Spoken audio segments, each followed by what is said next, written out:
Thanks. So the end of part A of season two, we are seeing kind of another dynamic shift for Harry. Given like the end of season one, it was like he realized he likes humans too much, but he was still kind of convinced that he was going to destroy Earth. Only for now, his people aren't coming, and there's a bigger threat that he kind of has to deal with. And so, where can we expect to see Harry in part B with that dynamic of trying to like come to terms with the fact that now something else is trying to destroy the people he likes and it's not fully on him, but also, Yeah, he's still an alien who kind of does want to murder everyone, I'm assuming. it's So, true. Well, the big issue is for Harry is not that they want to kill the people, but they want to kill the new people, the new aliens. They want to destroy the Earth. And the Earth is really the thing all along. That's the consistent thing that Harry's tried to protect. And at the Yeah. very beginning, it was, the feeling was I got to kill all the people in order to save the Earth. And now another group of beings is here to destroy the Earth faster than even the humans could. So he's got something bigger on his plate to deal with now. So, I mean, I don't remember if that was exactly your question or if I just talked to Yeah. It's, he's figuring it out. It is a lot. It is a lot to figure out. At the same time, he's trying to figure out why Asta stopped talking to him, but there's so many, there's those immediate problems that are, you know, pizza. He does get sidetracked very easily. But it's heavy. It's like high stakes, but then through alien now that has emotions, he gets distracted because he's got to save the Earth, but if he could, he's hungry, so maybe go down and get a pizza first, and then Right. like that makes him feel better when he eats pizza, so we'll go do that. mhm. It's like us. It's similar to humans. We have a lot of stuff to do, but we get distracted because our father's not talking to us. Right. And the kid, like there's a baby alien there. So we're going to find out more this second half of the season about his relationship to a child. I mean, we've seen him with a child, and it's one of the fun things about this show. Chris, you described it once. It's sort of the ET flipped on its head, where you Yeah. get the alien that comes down and makes friends with a kid. They always make friends with a little boy or a little girl. That it's funny that the alien comes down. He's like, I want to kill that little boy. Yeah.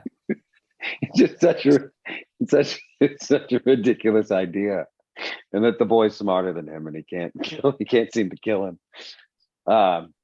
That there is now an alien baby, and we're going to find out more and more about how these aliens treat their children, and why Harry has his views of children that seem so odd to us humans, but for him what's completely normal.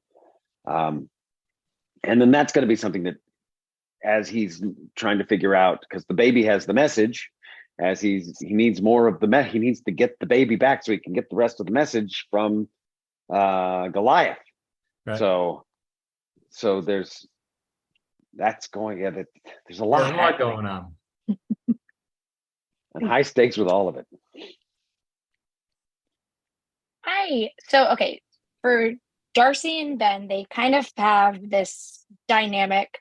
And I don't want to call it a will they, won't they, because Ben is married, but it's just like throughout their lives, they've been together on and off. And then now, when it seems completely like they should not even hang out as friends, they still are kind of drawn together. And so, for you two as actors, what is kind of the fun for both of you to play these characters and play this relationship on screen and kind of find those moments for your characters?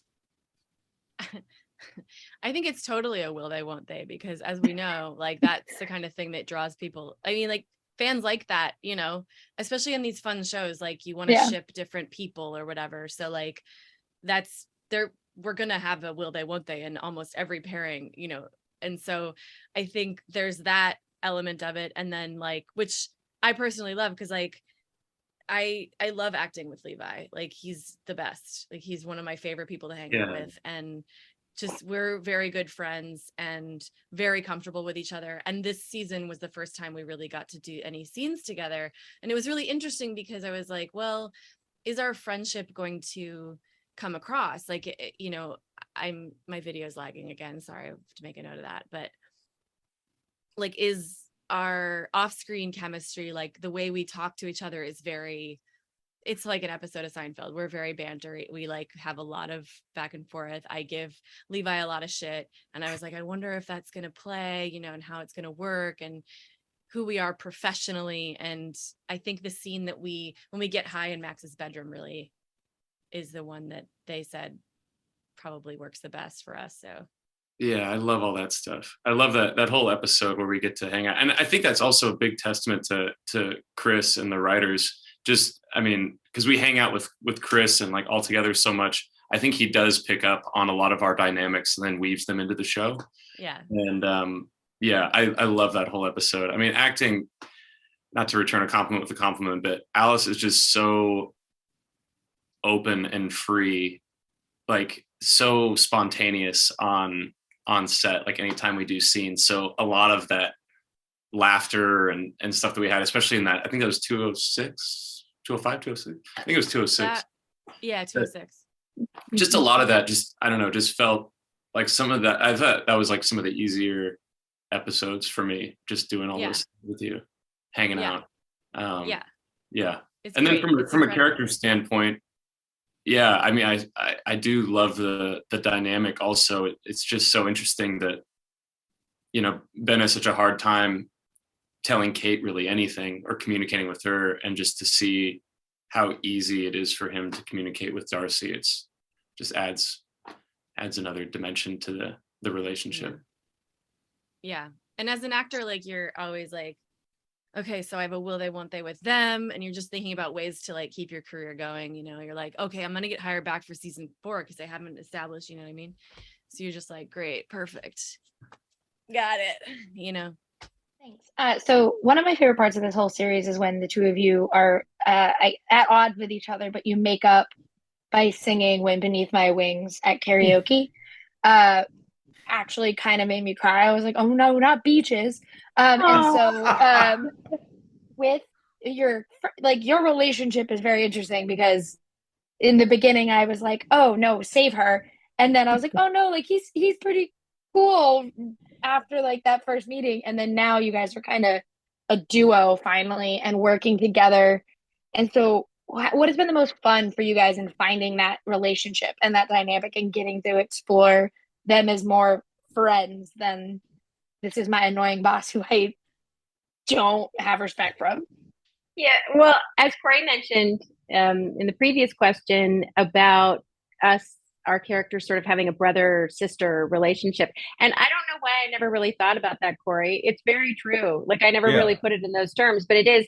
And I think she's the little sister, definitely. And I think that she's the smarter little sister, right? She's the and smarter he thinks little because sister, he's the big brother that he's supposed to be in charge. Right. That's right. Yeah. And she's like, well, I'm going to let you think you're in charge, but actually, I am kind of in charge of all the pertinent information. But I know, like, it has been a joy working with Corey and having, like, sometimes like our characters get under each other's skin, but we're also trying to do it as friends, like not in a bad way, but we're trying to like poke at each other a little bit, and there's fun and there's definitely mischief, you know, for the lighter parts. For the heavier parts, you really, I think, see their true relationship when the going gets tough, because you see that he's very vulnerable and she spends most of her life sort of being quite open and vulnerable. But when, you know, excuse the expression, when the shit hits the fan, I feel like she is a real pillar of strength and kind of takes over and is very, very protective of him. For sure. You know, I agree with all of that. I was just watching the other day. I think it was episode the second episode of season 2, where we go undercover and pose as realtors. And as I was watching that, I was like, you know, this is the perfect example of how the dynamic has shifted, because he comes in all guns a-blazing with this great backstory that's so lavish and full of all of this stuff for him, because that's what he's focused on, right? And then they go inside and she just takes it all.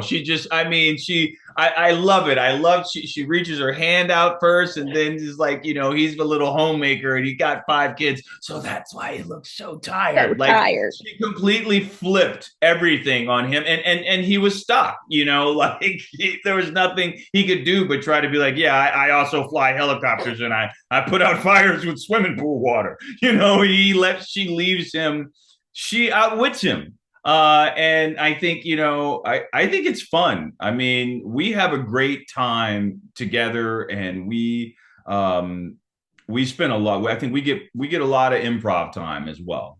We get a lot of time to try new stuff, and sometimes they let us go too long, and she and I would just be there because we'll just keep riffing.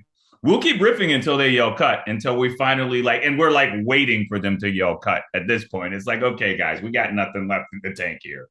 But that journey has been, this is the best gig of my life, man. I mean, I work with the best cast, our creative team, even the folks over at Universal. Everybody's great. The stars really aligned for this one.